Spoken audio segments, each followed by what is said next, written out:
Bonjour à tous et à toutes. Je m'appelle Céleste, je suis astrologue psychoanalytique et évolutive. J'ai 40 ans de formation en psychanalyse jungienne et j'ai commencé à étudier l'astrologie en 1974. Donc ça fait déjà assez longtemps. J'ai participé à deux congrès d'astrologie, deux congrès internationaux, mais ils étaient tous les deux en langue hispanique. Le premier était le congrès Ibérico, de Astrología Ibérica, et c'était en 2009 à Madrid. Et le deuxième était une astrologie online à la fin des années de 2020. Voilà. Et autrement, je suis professionnelle EMF Balancing Technique, qui est une calibration énergétique qui a pour but de vous aider à co-créer votre vie et à vivre votre vie plus conscient et aussi plus en accord avec votre âme et votre plan. Et je suis aussi en formation avec Laïla Del Monte en communication animale, parce que j'adore les animaux. D'ailleurs, vous voyez que j'ai une chatte qui est en train de se reposer dans mon salon. Et également en capacité extrasensorielle. Voilà. Et en dehors de ça, je suis professeur de français et artiste peintre. Voilà. Mais je ne vais pas me présenter plus longuement. Je vais aujourd'hui vous parler de la porte invisible dans la deuxième maison. Donc, j'ai eu l'occasion de commencer à étudier cette matière en 2004 et j'ai été en contact avec Catherine Castagnier et j'ai aussi étudié à travers ses livres, parce qu'elle en a écrit deux sur le sujet, un de Chiron et l'axe des portes, qui parle surtout de la blessure existentielle des portes invisibles et sa résolution dans la porte visible. Et il y a aussi Chiron en maison c'est un livre qui étudie très fort la blessure de Chiron. Voilà, c'est tout un protocole tout à fait particulier qu'elle a mis au point quant à l'analyse de la blessure de Chiron. Donc maintenant, je vais vous parler de l'origine de la blessure existentielle en deuxième maison, qui est l'attachement à l'avoir. Comme on sait, la deuxième maison, c'est la valeur des choses, la valeur des gens, la valeur de l'argent, les avoirs, qu'ils soient sous forme matérielle ou psychique. Alors, ici, la personne qui a cette porte invisible en deuxième maison, par crainte de manque, elle s'encombre de trop de choses. On a l'impression que cette personne n'arrive pas à conserver ce qu'elle a, que ça, elle a l'impression qu'elle n'arrivera pas à le conserver, que ça lui est impossible, interdit, comme si il devait parvenir à un dénuement total, un dénuement extrême et un renoncement absolu. Excusez-moi, je dois boire énormément. Cet être a vécu une insécurité qui l'a traumatisé et dans l'enfance, un événement a probablement confirmé cette douleur psychique. Son erreur fut de croire à la pérennité des acquis affectifs, intellectuels, matériels, sur lesquels il a trop compté. Il a été dépossédé de ses frêles assurances qu'il a perdues. Il a tenté, et tente peut-être encore, de le retrouver par des avoirs ou autres formes d'accumulation et se retrouve avec le dilemme inconfortable de rester attaché alors qu'autre chose en lui aspire à délaisser. Donc on peut très bien avoir des accumulations sous forme d'accumulation de savoir, ça peut être des accumulations sentimentales, ça peut être des accumulations matérielles. Souvent, on remarque chez ces personnes d'ailleurs qu'ils accumulent et ils ont quelquefois, pas tous, j'en connais qui ont des intérieurs dénudés, mais j'en connais qui ont des intérieurs bien chargés. Voilà. Et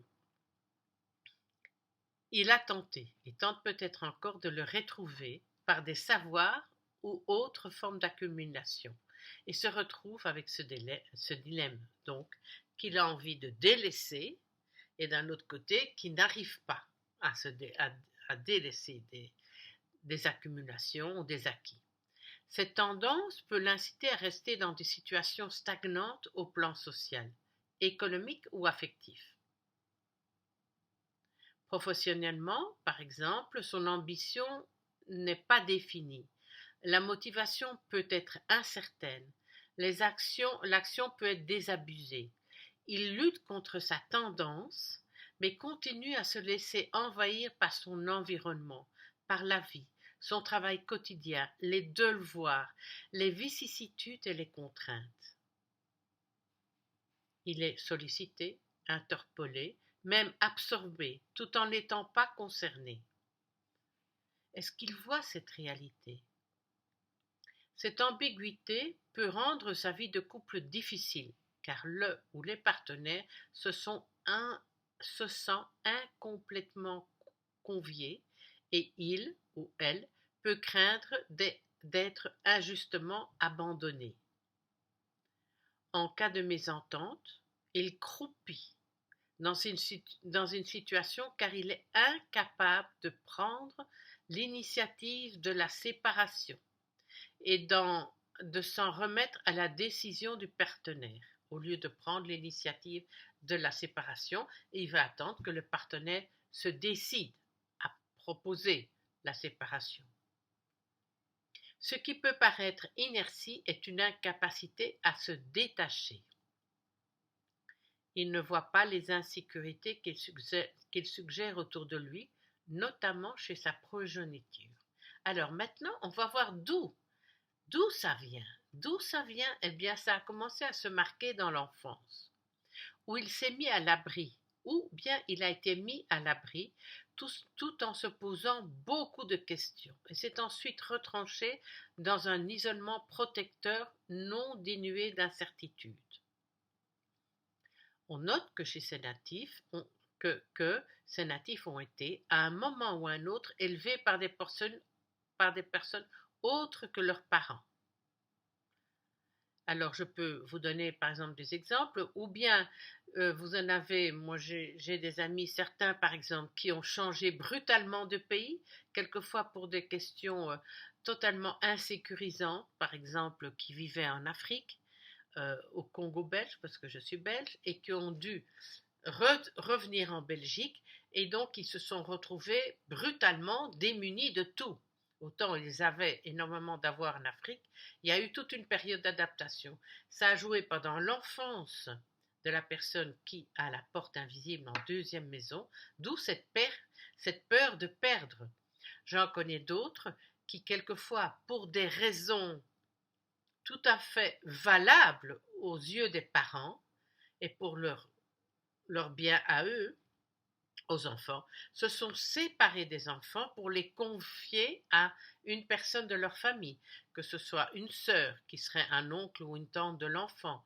Justement, pour une cause de désordre dans la famille, les parents ont cru bien faire, mais l'enfant, il a vécu cette séparation comme une perte. Et c'est quelque chose contre lequel il devra lutter toute sa vie. Si jamais vous avez un enfant qui naît avec cette porte invisible en deuxième maison et qu'à un moment, pour des raisons familiales ou économiques, ou je ne sais pas quelle raison, vous voulez vous séparer de cet enfant pour son bien, la vie vous contraint à l'éloigner de vous, eh bien, essayez de bien lui expliquer la chose. Essayez de lui laisser même des choses par écrit, des écrits, ou des enregistrements pour lui faciliter les choses, parce que cet enfant a tendance à vivre cette situation comme une perte qui le marquera pour toujours. Hein? Alors, dans ce cas-là, fragiliser l'enfant qui a été séparé par un ou deux de ses parents, il n'a pu investir totalement son sentiment d'être. Depuis, sa destinée lui paraît aléatoire. Il ne semble pas œuvrer à l'édifice d'un devenir structuré et stable. On observera son ambiguïté oscillant entre la tentation de ne plus se poser de questions et celle de vouloir répondre à toutes. La solution est d'observer son insécurité sans chercher à la combattre. La sécurité est l'anticipation d'un avenir paisible. En vivant par anticipation plutôt qu'en contact conscient avec sa réalité présente, il affaiblit sa confiance en lui. La porte invisible, en signe fixe, indique un contexte instable dont le natif a souffert et qui l'handicape dès qu'il s'agit de développer un potentiel, de consolider une situation. Avec une porte invisible en maison 2, le natif a fait des choix intéressés. Aura-t-il l'honnêteté de le reconnaître? C'est un enfant à qui ses parents n'ont probablement pas dit « tu es important pour nous ». Alors, se croyant sans valeur, il a reporté son intérêt sur des choses extérieures. Il lui est impossible de sublimer cette tendance en développant son potentiel, en exploitant tous ses acquis et en concrétisant ses talents dans le faire et non dans la mentalisation. Passer à l'acte au lieu de tout vivre au niveau du mental.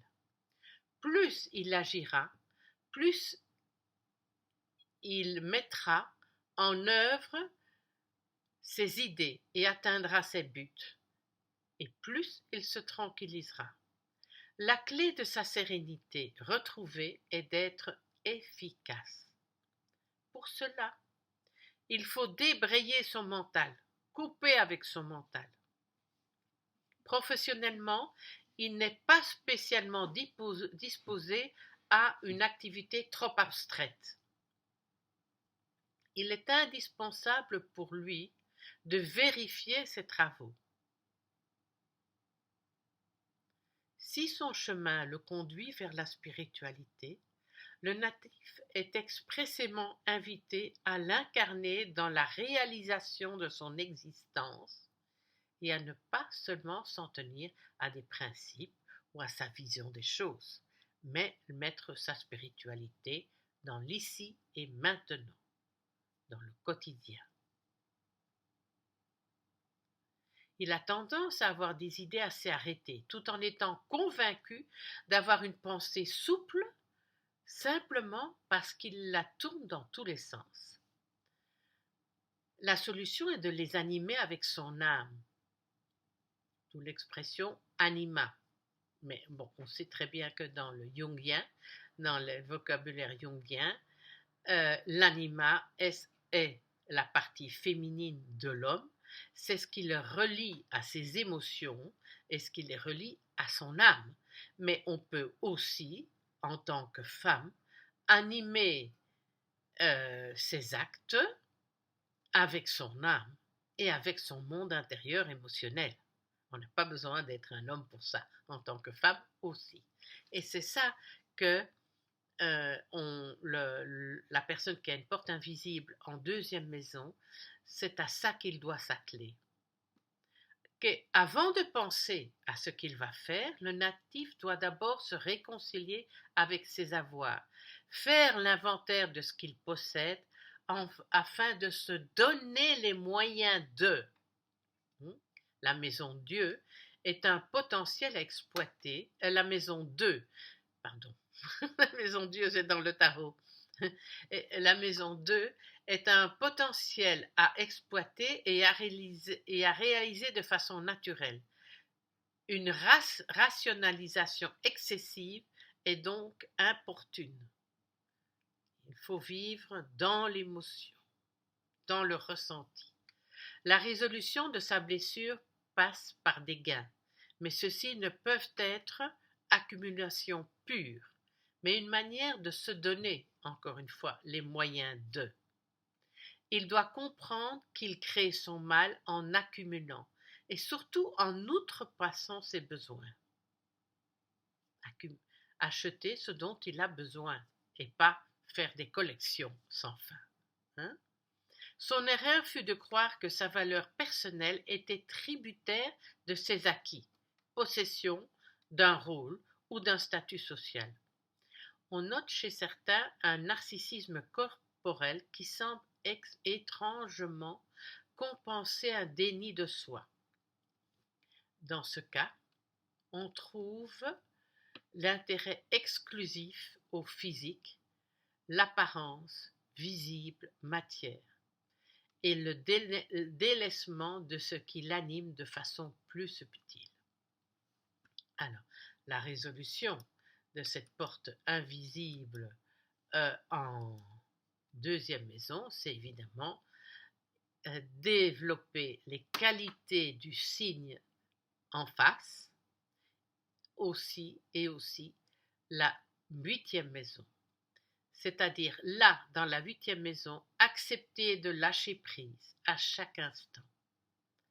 Accepter la mort de ses besoins, attentes, exigences, comme force de transformation. Même pour quelqu'un qui est la porte invisible en deuxième maison, encore plus s'il est balance, il peut y avoir énormément de difficultés à prendre une décision. Parce que pour prendre une décision, pour faire un choix, il y a toujours quelque chose qu'on abandonne. Au contraire, il faut vivre en confiance ces métamorphoses, remettre en cause ce qui le fige, voir son intransigeance, vivre pleinement sa libido, pas uniquement sous la connotation sexuelle, mais aussi comme force de grande transformation, en privilégiant le bénéfice de la nation et pas seulement le plaisir, et être vigilant à la qualité de sa sexualité. Cesser de se sécuriser en rationalisant.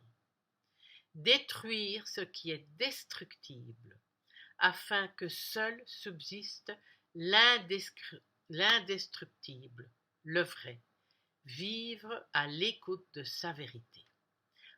Bien sûr, pour y arriver plus facilement, y parvenir plus facilement, on analyse dans une consultation sur Chiron et l'axe des portes quelles sont les planètes qui participent à ce développement, à cet enrichissement, à cette investigation dans la porte visible.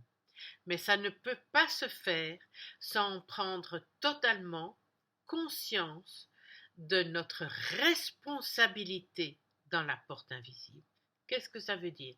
Reconnaître comment on peut provoquer les autres à exprimer nos bourreaux dans la porte invisible, c'est-à-dire s'entourer de personnes qui correspondront directement et qui participeront à notre blessure dans la porte invisible. Beaucoup de ce qui nous arrive, c'est nous qui le provoquons par inconscience. Or, Chiron nous demande deux choses. Augmenter notre niveau de conscience et faire monter notre niveau de vibration. Si nous augmentons notre niveau de conscience dans la porte invisible, et ça, Chiron nous aide chaque fois que sa blessure est activée, ou chaque fois que nous rentrons et que nous le vivons sous forme de prise de conscience et que nous rentrons en contact avec son potentiel, qui est bien au-delà de simplement se soigner soi-même, alors là, on prend conscience de nos responsabilités dans la porte invisible et on y fait monter le taux de vibration. Au lieu d'entretenir des vibrations basses de rancœur, d'agressivité, de mépris, c'est un mot fort, hein, mais qu'on utilise en psychologie, en psychanalyse, de haine, on essaye de comprendre, de se comprendre, de comprendre l'autre, on va faire monter le niveau de vibration. Et Chiron nous aide à faire monter ce taux de vibration. Voilà, j'espère que j'ai été claire.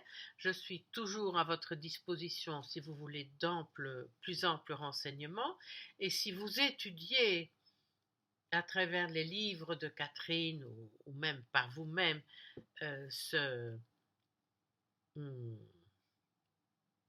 cette matière en astrologie, sachez que je la connais depuis très très longtemps, que moi-même je la pratique depuis 2004, donc ça fait quand même 18 ans, c'est pas mal.